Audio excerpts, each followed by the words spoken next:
नहमदुहु व नुसल्ली अला रसूलिहिल करीम अम्मा बाद फ़अऊज़ु बिल्लाहि मिनश शैतानिर रजीम बिस्मिल्लाहिर रहमानिर रहीम या अय्युहल्लज़ीना आमनू कुतिबा अलैकुमुस सियाम कमा कुतिबा अलल्लज़ीना मिन क़ब्लिकुम लअल्लकुम तत्तक़ून वक़ाल रसूलुल्लाहि सल्लल्लाहु अलैहि वसल्लम अस्सियामु जुन्ना। আলহামদুলিল্লাহ,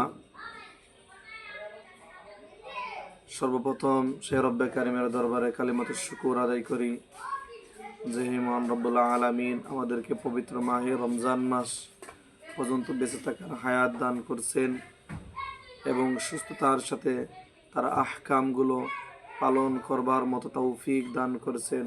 এই জন্য দিল থেকে শুকুর গুজার হই আলহামদুলিল্লাহ। আজ আমি আপনাদের সামনে কথা বলবো, আপনি যদি 1000 বছর যদি রমজান পান আর রমজানে যেটা চাওয়া, সিয়ামের যেটা চাওয়া, যেটা পাওয়া, সেটা যদি আপনার অর্জিত যদি না হয়, তাহলে 1000 বছর রমজান পেয়েও আপনার কোনো লাভবান নেই। এই মর্মে আল্লাহ তাআলা তার কুরআনুল কারীমে ইরশাদ করেন, ইয়া আইয়ুহাল্লাযীনা আমানু কুতিবা আলাইকুমুস সিয়াম কামা কুতিবা আলাল্লাযীনা মিন ক্বাবলিকুম লাআল্লাকুম তাত্তাকুন। হে ঈমানদার বান্দা বান্দীগণ, তোমাদের উপর আমি রোজাকে ফরজ করছি যেমনিভাবে তোমাদের পূর্ববর্তীদের উপর রোজা ফরজ করেছি,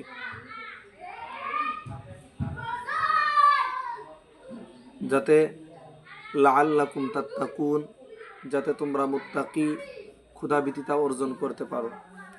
এখন আমাদের রোজা দ্বারা যদি আমাদের ক্ষুধাভীতি অর্জন যদি না হয়, তো এই রোজা আর রমজান পেয়ে আমাদের কোনো স্বাবলম্বী হবে না।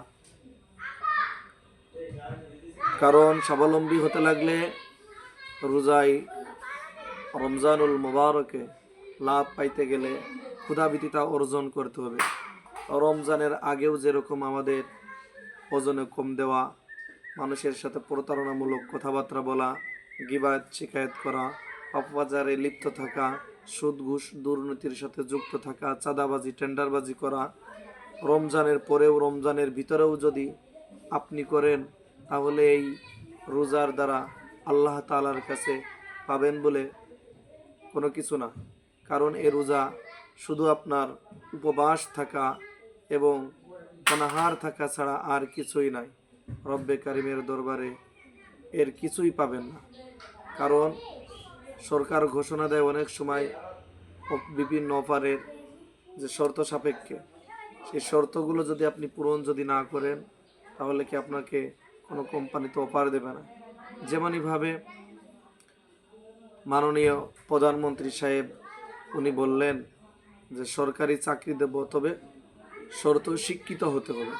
এখন শিক্ষিত না হয়ে আপনি দাবিদার করেন যে আমি তো বাংলাদেশের নাগরিক, আমি বাংলাদেশের, আমার ভোটের বিনিময় দেশে সে প্রধানমন্ত্রী হয়েছে, ইত্যাদি ইত্যাদি আরও অনেক কিছু।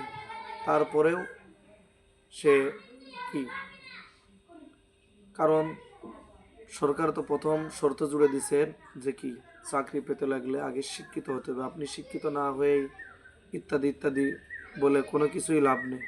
কারণ শর্ত না থাকলে, শর্তর পরিপূরক না থাকলে কোনো ফায়দা নেই।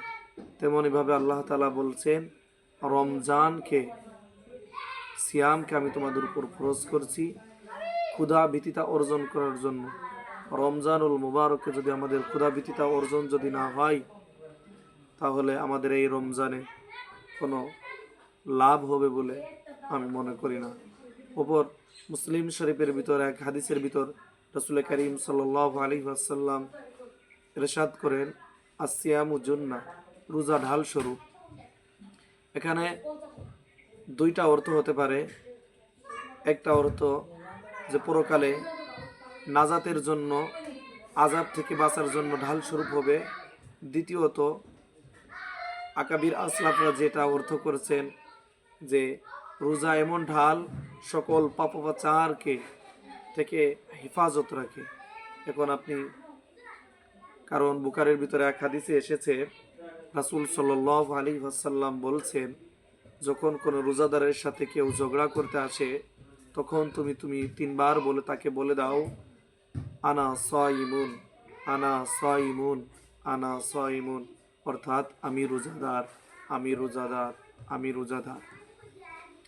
কাজেই এখান থেকে আরো বোঝা যায় যে অন্যায়, রোজা মানেই অন্যায়কে প্রতিহত করা, অন্যায় কাজ থেকে বিরত থাকা, বর্জন করা। রোজাও রাখলেন, আমাদের সমাজে দেখা যায় অনেকে রোজা রাখে নামাজ পড়ে না, অনেকে রোজা রাখে সুদের টাকা দিয়ে ইফতারি করে, ঘুষের টাকা দিয়ে ইফতারি করে, দুর্নীতিবাজ, টেন্ডারবাজ, চাঁদাবাজির সাথে তারা সংযুক্ত, লিপ্ত আছে। এই সমস্ত রোজাদারদের পরকালে কোনো লাভ হবে বলে আমি মনে করি না।